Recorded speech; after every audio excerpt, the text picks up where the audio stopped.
سلام علیکم. من زن و بچه دارم، مستاجرم، بهزیستی ماهیانه 2,500,000 تومان به من میده. 500 تومان باید بذارم روش که بدم کرایه خونه. هیچ ارگانی دیگه به من کمک نمیکنه، هیچ درآمدی ندارم. هیچ کس شرمنده زن و بچهش نشه.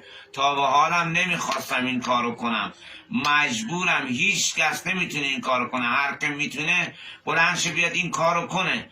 مجبورم. هر که هر توانی داره کمک من کنه. میخواد بیاد از نزدیکم ببینه، بیاد منو ببینه. شماره حسابم هست، شماره حساب خانوممه 62 80 23 14 94 54 13 10. شماره تماس 0918 963 87 57.